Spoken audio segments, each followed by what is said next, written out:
Hi, friends. Welcome to Goddess Garden Book Chat. I am so glad that you're here. I'm so glad that you're subscribing, joining, listening, enjoying. And today we have a special treat. We have an interview with the author of the trilogy, The Unborn Child Protection Act. This is a great opportunity. We're going to talk to M.E. Wright about her trilogy. If you remember, I interviewed M.E. when I first started this channel. She was one of the first interviews that I had. So it's an honor for me to have her come back and talk about her work. I hope you get a chance to enjoy this. I hope that when we get further in, you're going to find so much out and why this is such an important journey that we're going to take.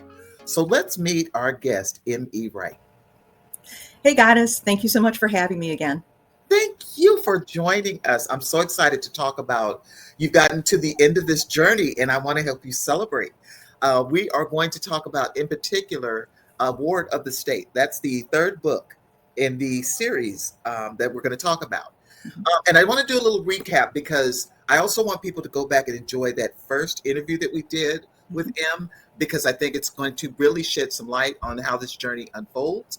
But for the refresher course, there is the character Sam Maxwell. Now, Sam is a college student and he's on the verge of graduating. He's got an athletic scholarship. He's really looking forward, but he also, he has a girlfriend, and all of a sudden there's the issue of I'm pregnant. Mm-hmm. Now, because of the laws, this is 2028, by the way, because of these draconian laws about pro-birth and that he's going to assume this designation, not one he chose, not personally one that I think she was pursuing, if I remember correctly, but the state imposes it because she makes the claim that he could be the father. Am I right so far? Absolutely correct. Okay. So then we get to where this embryo is declared a ward of the state because neither one of these people have control over what is happening in terms of growing this fetus. And that's where the whole body autonomy issue comes in. Mm-hmm. And where this is such an important read because these are topics we're dealing with in real life. The consequences of what it actually means when the state gets involved and there's this emerging collision when you have adulthood and you have opportunities that are going to slip through your fingers because of an authoritarian governance. Mm-hmm. So let's fast forward. Ward of the State is set in 2042. A little time has passed. Mm-hmm.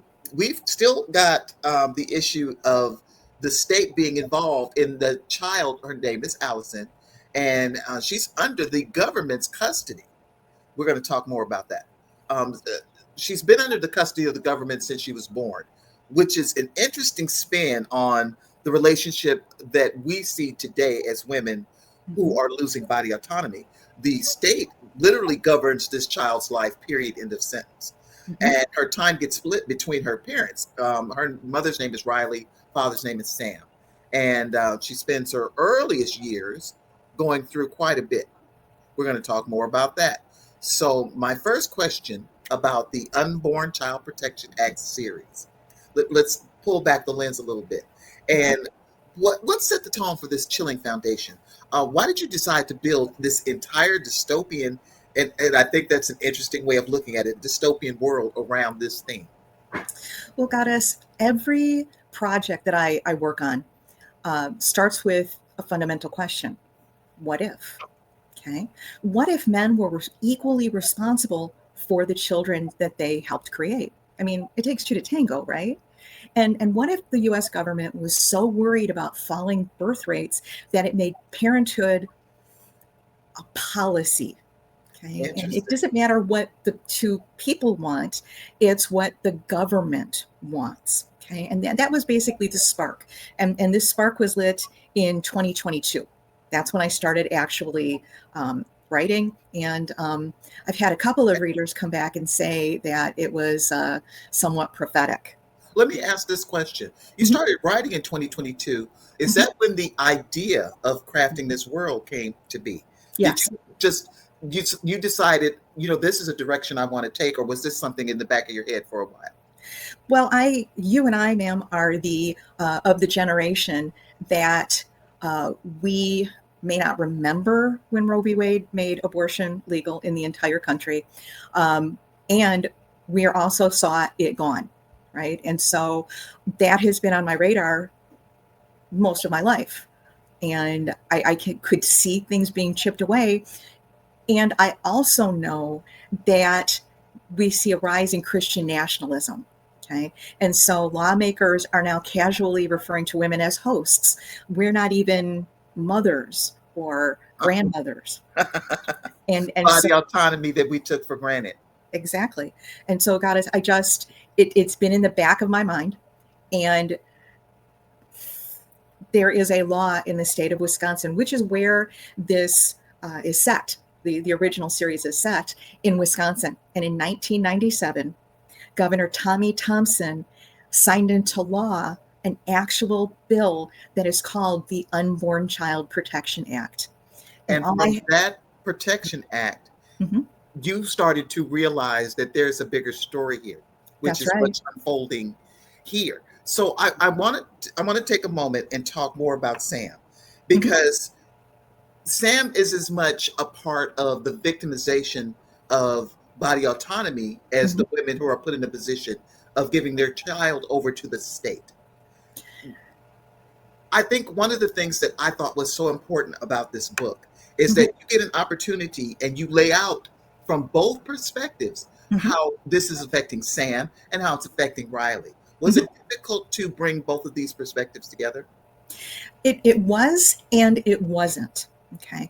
The difficulty that I had was with Riley.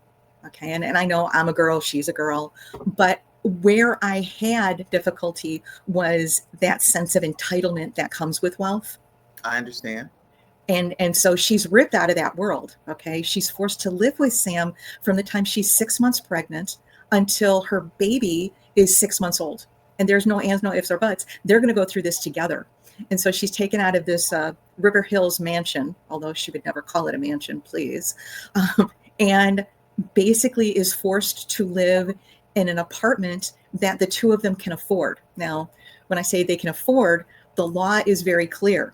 Both parents must contribute equally. So even though she comes from a wealthy family and has access to wealth, she can only match what he is able to provide. And remember, he's a college student, so he doesn't have a lot. Yeah. And what you realize too, again, bigger picture, because you sit with a novel like this and you have comparative experiences of, yes, this is fiction, but in reality, just like an EMP, there is that possibility that with government involvement can get overreach, and overreach can turn into control. And control is something, just as it lays out in this novel, you don't have a timeline on.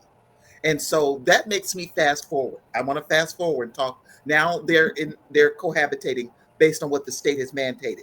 She can't access anything to do with what she is comfortable with because she doesn't have control anymore. She's a parent. She's now a vessel that is designed by the state to do a thing so that they can procure the amount of growth that they need as a society. But they have Allison. They have a daughter. Yes. And she enters the world. She's in a situation where, as she's growing up seeing that this is happening around her, what shaped that shift from survival to resistance within all three dynamics? Well, I can tell you that Allison, even though she was living it, she's 12 years old, 13-ish, and she doesn't know any other way of living. Her parents they're not separated, they're married, or at least for a little while, she doesn't believe they're married. Okay. But when you get down to it, she was raised in a world where lies and misinformation are normal. They've been normalized. And when you look at Sam, he's, I don't want to say he's going along to get along, but he's trying to make the best of the situation that he's been forced into. Okay? And he's been forced, just as Riley has, into a situation. That's right. And so when you have a child that you love, right, and spoiler alert, he really does love Riley, and Riley really does love him. Okay? Yeah, but that doesn't get a chance to be the issue. No, that's the beauty of this story. Whether or not you love this person, whether or not you're excited about the child, you're no longer in control of any of these things. The state has determined that this is going to happen this way. That's right. And even with, they have to meet with the guardian ad litem annually Okay. And they go over all kinds of things that at the time make sense.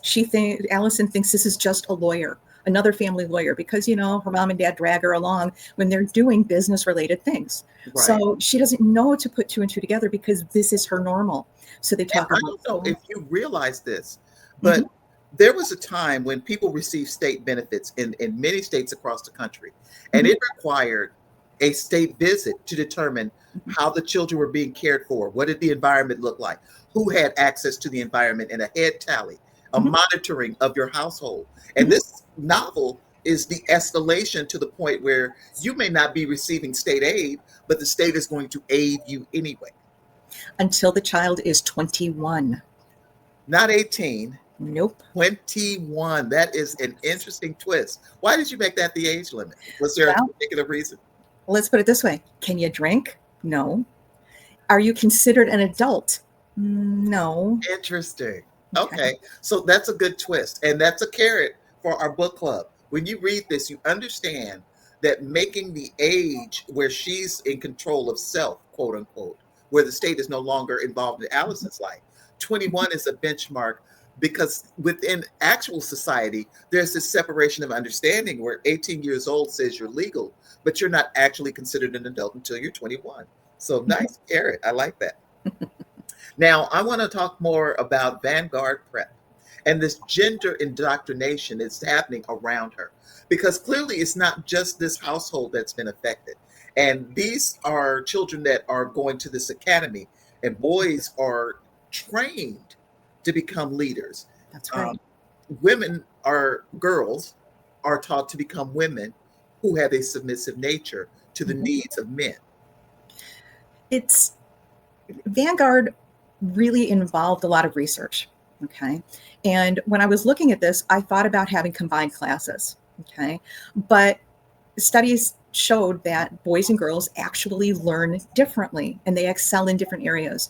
Girls are great at verbal communication and multitasking. Boys excel in spatial reasoning, and they need hands-on. Okay. They need help with focus. Okay. And if you strip away some of the nuances from Christian nationalism, okay, you take a look at the core details. They believe men lead, women submit. Okay. And you also need to combine the quiverful ideology, which is basically have as many kids as you possibly can. Okay. Correct. But what you're looking at is Christian nationalism, Christian indoctrination invading not only the government, but society. And it's been doing it very quietly all along. Okay. Through laws, through governance, through representation. Social media. Yeah, until you get to that point where no matter what it is you think you want, the government is determining what's best for you. I like how, when you look at this as a trilogy, the government is as much of a character as Sam, Riley, and Allison, because the government ultimately is pulling and making and determining around all of these characters. And then you factor in that it's not just happening within that household, it's societal. There's a bigger impact here. Right. What's the end goal is how this trilogy sort of leads you to the bigger understanding of what does all this mean as you watch this happen. And you don't realize that it's slowly creeping up on you. So well done. Such a great read. Such a good read. So before I go any further, let's talk about some family secrets and how they play a really big role here. Okay. Well, those seeds were planted in the motherhood mandate. And so I'm not going to give it any spoilers here, but I do have to tell you that it involved the family. And when I say the family, I mean capital T, the capital F family. Okay. And so Riley and Sam spent a lot of her childhood protecting Allison. Okay. And so she doesn't really know to ask those questions. Okay. And basically, they don't tell her about her being a ward of the state. They don't tell her about the family secret. It's actually something that her cousin, who is not a very nice young man, Patrick, decides to punish her okay, to be mean to her. He's been mean her entire life. And it's something that once she finds a way to discover the truth about those family secrets, and there's a couple of them, that really just puts cracks in her world. And she does what every Williams girl does. She finds out the truth and she charts her own course. Which is what I love in my books. A strong female Mhm. who's making decisions once she has all the information, can ask for more from a book, see a character growth. Because it's okay when you start the journey and information is being withheld. Mhm. But it's always a great time when you get to be there when the aha happens and you see characters emerge into an understanding of this is what's happening and now I'm taking control of it. Mhm. So thank you so much for writing this trilogy, writing this You're group welcome. of books. I think it is such an important conversation that we can all gain something from, no matter what side of the fence you are on, whether you are in support of more interaction from the government, if that's truly what you believe is a benefit to a household versus body autonomy and being able to make decisions where you care about self enough to govern yourself accordingly, you don't need to be told by others. Mhm. I understand that in looking at this review, you're going to get something out of it. And I'd love to hear what you put in the comments, having enjoyed this. And I'd love to talk more about this. But I do want to ask you before we wrap up, this is a book club. Goddess Garden Book Chat is my book club. Mhm. I've been nurturing it on two different fronts. And I want to know that as I give this to our readers, what do you really want them to get from all your hard work in bringing this topic to light? What is the meaning overall that you hope people get when they let this book really sit with them like it did with me? There is a scene, and again, this is a little bit of a spoiler, okay? But there's a scene in A Ward of the State where women take a risk to help Allison and her friend to escape. Okay, they're going on a journey. Okay, and these women, without any doubt, no hesitation, all they do is they're told there's a danger. They leap into action, and it's based on a pin, which is two women's hands holding hands.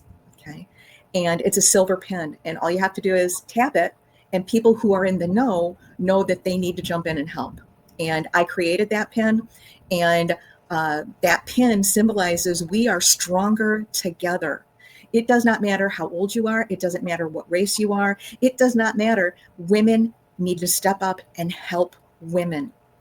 And I that's love that. that's basically what I would like people to take away from it. I love that. I cannot say that I don't think that men could do their part to help women, but I think ultimately strength from within and what you surround yourself with Mhm. attracts strong men that are able to participate in making things healthy around you. So, Mhm. with that, we are talking about the Unborn Child Protection Act series. It is definitely a great time. It's thought provoking and it's an important read. Where can people find your book? Well, it is available wide, but if they would like to buy it directly from me, it's at mewright.com. And that is where you'll find the books. You will also find some merchandise, including the pin. Now, it's not silver. I'm sorry. I also have a T-shirt, which is what the pin is based on. And just for your group of friends, Oh, if they go in and they order a book or whatever they want, 10% off. Okay, as long as they put in the code Goddess, excellent. GODDESS. So, for all of our readers, fast and wide, put in that code and take advantage of this special deal. And what I'd like to offer, because I'm in support of independent authors, their voices need to be heard, and I'm encouraging them. Join me, join the conversation. I want to do this as a Books with Friends. So we're going to start the year off with this is going to be one of our Books with Friends read alongs. So when you get your merch and you get your book, let me know in the comments because we're going to enjoy this together. I think that's a great way we can spend our time. We can grow in the knowledge of what this has to offer as things in the landscape of real world change around us. We can look at fiction, we can look at facts, we can literally move ourselves forward in knowing that we still have the opportunity to dream past the decisions being made on our behalf. Mm-hmm. Thank you for that. Thank you for joining us. And hopefully, thank everyone because you're going to come back. We have some great stuff in store for you. I hope you'll join us again because I know you're not done with your writing journey, are you, Ib? No, the next book is Exit Strategy, and it kind of ambushed me. So I'm working on it. Okay, well, keep us posted. We love you here in the garden. Thank you, everyone, and I will see you next time in Goddess Garden Book Chat.